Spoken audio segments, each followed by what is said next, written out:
And right now, I want to tell a story about a brave girl who followed her.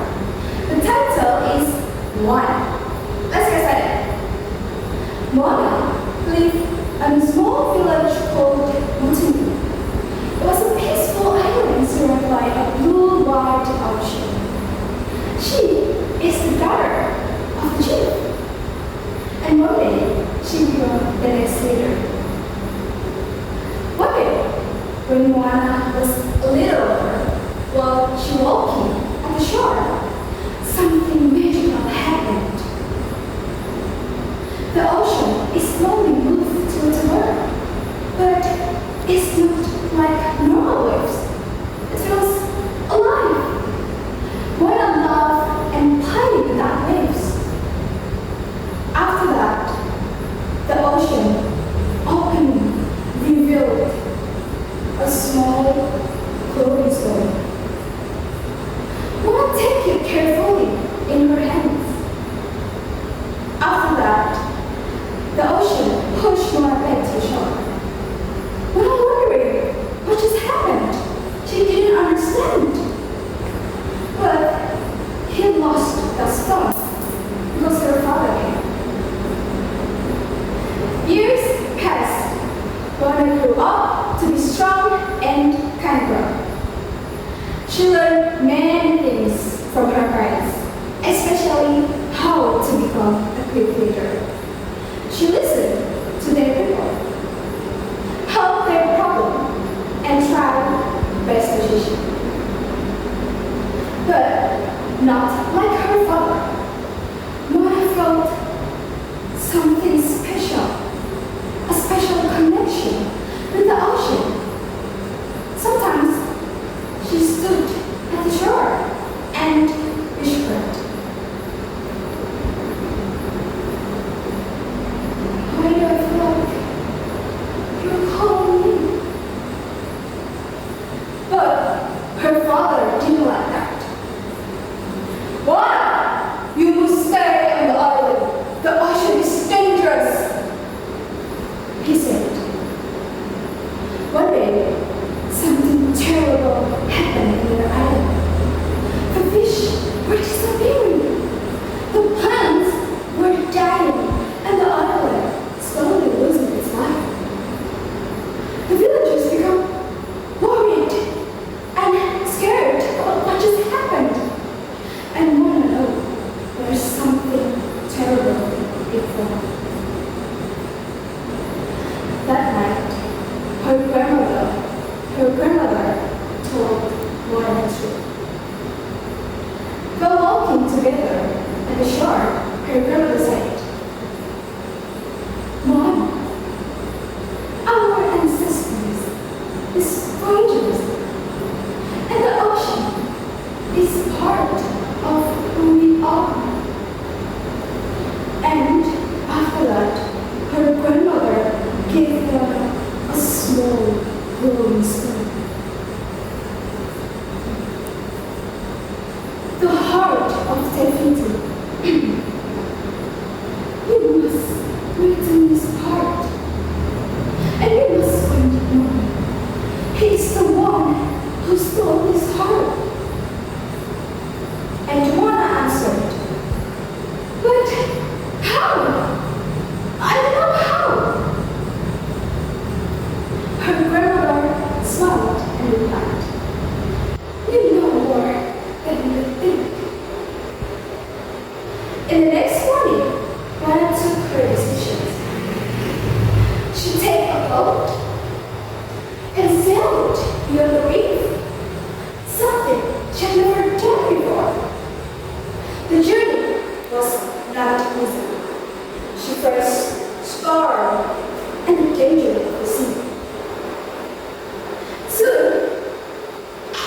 she met Maui, the twin god, person who just stole Tefiti's heart.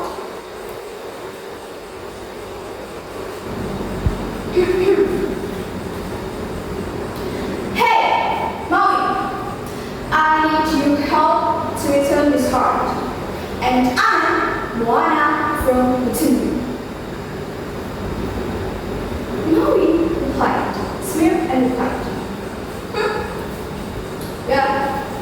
I'm really good. And do you need my sign? This is for your assignment. And about the heart, tell us your problem, not mine. He said. But why did you give up until Molly agreed to help her? Together, they faced many challenges. A storm, monsters, and their own fear. And at one point, everything went wrong. Molly lost his confidence, and Molly found everything so difficult. One sat on her boat and said, "Maybe I'm not the right person for this." But she remembered her grandmother and the ocean that chose her. She said, "No, I have to try this." Soon, they finally were in the place where Tiffany should be. But instead, they found Tika, a terrifying lava monster. Fire burned everywhere, and the ocean became rough. Very confused, she stood still and wondering where's Tefiti. Tefiti is nowhere to be seen, but the heart is still with her.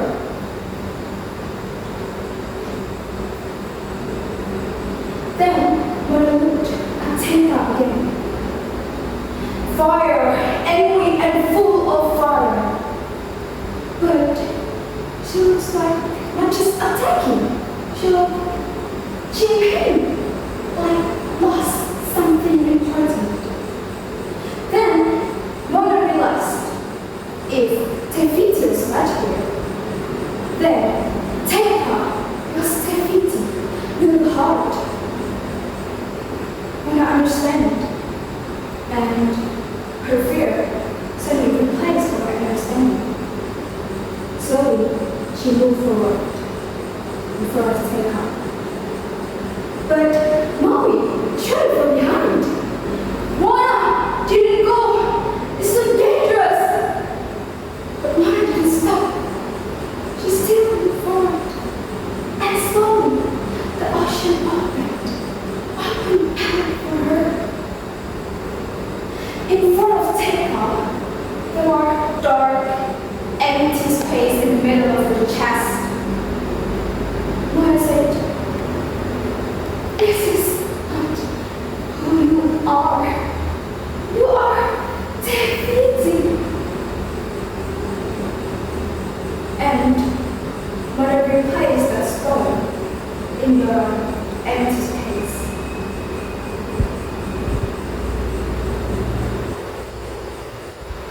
After that stone touched Teka's body, a bright green light spread across Teka's body, and suddenly she returned back into Tefiti.